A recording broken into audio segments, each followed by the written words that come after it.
আমার নাম মেহেজাবিন। বাইরে থেকে আমাকে সবাই খুব হাসিখুশি, ভদ্র, মার্জিত মেয়ে হিসেবেই চিনত। কিন্তু আমার জীবনের যে নোংরা সত্য, যে ভয়ানক রাত, যে অন্ধকার আমি এতদিন বুকের ভেতর চেপে রেখেছি, তা যদি তোমাদের বলি, তোমাদের শরীরেও শিহরণ বয়ে যাবে। আজ আমি সেই সত্যিটাই বলবো, কারণ হয়তো আমার এই অভিজ্ঞতা অন্য কোনো মেয়েকে সত্যিকার এই বিপদ থেকে বাঁচাতে পারে। আমি ছিলাম বাবা মায়ের বড় মেয়ে। ছোটবেলা থেকেই খুব সুশৃঙ্খল, পড়াশোনায় ভালো, পরিবারের আদরের। বাবা ছিলেন স্কুলের শিক্ষক, মা গৃহিণী। আমাদের খুব বেশি টাকা ছিল না, কিন্তু আমরা ছিলাম সুখী পরিবার। আমার বিয়ে নিয়ে বাবা মা অনেক স্বপ্ন দেখতেন। কলেজ শেষ করার পরেই আমাকে দেখতে আসে শাওন নামের একটি ছেলে। সরকারি চাকরি করে, দেখতে ভালো, পরিবার শিক্ষিত এবং প্রতিষ্ঠিত। সবাই বলল, মেয়ে ভাগ্য করে এমন পাত্রই পাবে। আমি প্রথম দেখাতেই তেমন কিছু বুঝিনি, তবে ছেলেটা খুব ভদ্র মনে হয়েছিল। সে আমাকে সম্মান দিয়েই কথা বলেছিল। বাবা মা খুশিতে রাজি হয়ে গেল। বিয়ের দিন ঠিক হয়ে গেল। কিন্তু হঠাৎ করে ঠিক এই সময়ই আমার জীবনে এলো হৃদয়। হৃদয় ছিল আমাদের পাশের গ্রামের ছেলে। আমাকে দেখলেই হাসত, কথা বলার চেষ্টা করত। প্রথমে আমি গুরুত্ব দিইনি, কিন্তু একদিন কলেজ থেকে ফেরার পথে হৃদয় এসে আমার সামনে দাঁড়িয়ে বলল, আমি তোমাকে ভালোবাসি, যে কোনো কিছুর চেয়ে বেশি। আমি খুব রেগে গিয়ে চলে আসলাম। কিন্তু কয়েকদিন পর সে আমার বাড়ির সামনে দাঁড়িয়ে কান্না করতে লাগল। বলল, তোমাকে ছাড়া বাঁচতে পারবো না। এভাবে ধীরে ধীরে তার কান্না, তার অনুনয় আমাকে নরম করে দিল। আমি জানতাম ছেলেটা কিছুই করে না, ভবিষ্যৎ অনিশ্চিত, তবু আমি ওকে ভালোবেসে ফেলেছিলাম। আমার ভুলের শুরু সেখান থেকেই। বাবা মা জানতে পেরে রাগে আমাকে ঘরের বাইরে যেতে নিষেধ করলেন।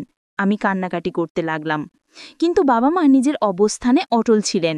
হৃদয়ের মতো একজন বেকার দায়িত্বহীন ছেলেকে তারা মেয়ের জীবন দিতে পারবেন না। এদিকে হৃদয় আমাকে প্রতিদিন ফোন করে বলতো, তুমি ছাড়া আমি মরেই যাব।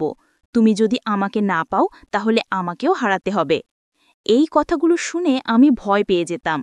তার আবেগ, কান্না, আত্মহত্যার ভয় সব মিললে আমি নিজেই ভেঙে পড়তে শুরু করলাম।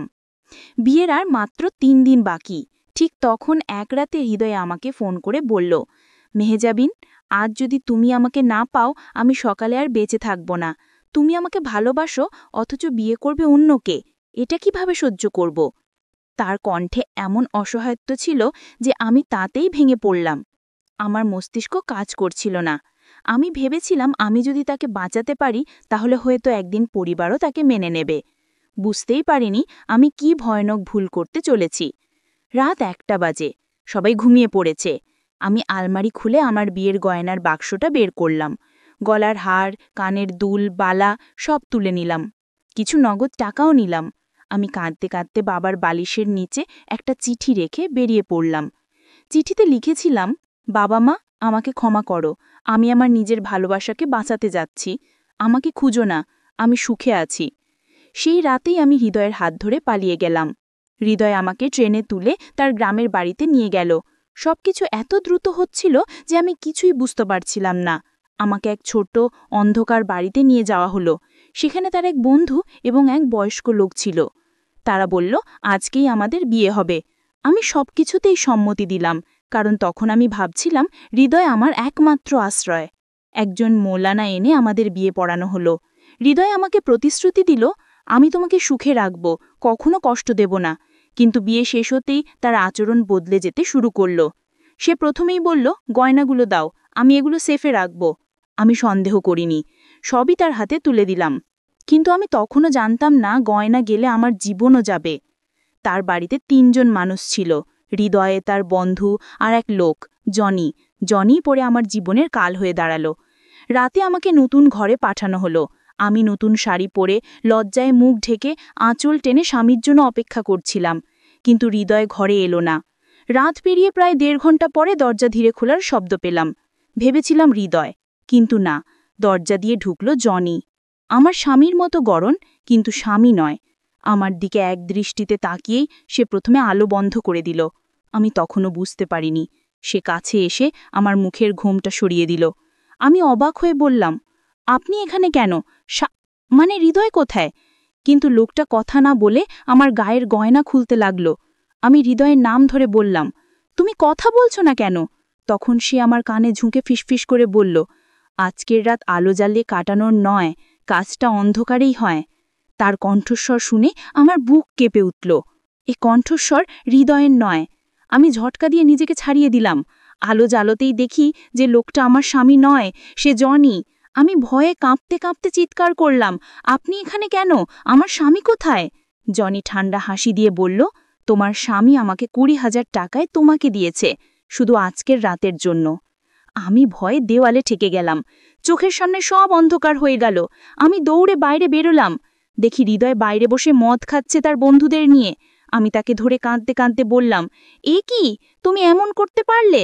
হৃদয় হেসে বলল, তুমি এত সুন্দরী একটা মেয়ে, তোমাকে দিয়ে টাকা রোজগার করব। তোমাকে এনে বউ করেছি টাকা কামানোর জন্য, প্রেম টেম ফালতু। আমার মাথা ঘুরে গেল। আমি জোরে চিৎকার করে কাঁদতে লাগলাম। আমি দৌড়ে বাইরে বেরিয়ে পাশের একটি দোকানে গিয়ে পড়ে যাই। কাকুর ফোনে কান্নাকাটি করে বাবাকে ফোন করি। বাবা ফোন ধরেই বললেন, আমাদের সাথে তোমার সম্পর্ক নেই, আমাদের মান সম্মান শেষ করে এখন কি চাই? আমি ভেঙে পড়লাম। কাকু আমাকে পাশের ভাবির বাড়িতে নিয়ে গেলেন। ভাবির বাড়িতে কয়েকদিন আমি ছিলাম, কিন্তু সেখানেও ভাবির স্বামী আমাকে দেখে খারাপ উদ্দেশ্য দেখাতে শুরু করল। আমি সেখান থেকেও পালিয়ে ভাবিকে সব বললাম। ভাবি আমাকে জেনে বুঝে আমার বাবার কাছে ফিরিয়ে নিয়ে গেলেন। প্রথমে বাবা আমাকে বাড়ি থেকে বের করে দিতে চাইলেন, কিন্তু ভাবির কথায়, কান্নায়, অনুনয় বাবা অবশেষে আমাকে ক্ষমা করলেন। আমরা হৃদয়ের বিরুদ্ধে মামলা করলাম। সে এখন জেলে। আমি আজও সেই রাত ভুলতে পারিনি। আমি জানি আমার ভুলের শাস্তি আমার সারা জীবনেই যাবে। তাই তোমাদের একটাই কথা বলবো, ভালোবাসার নামে কাউকে বিশ্বাস করে বাড়িকে ঠকিও না। চোখ বন্ধ করে কারোর জন্য বাড়ি ছাড়ো না। আমার পরিণতি যেন আর কারো না হয়।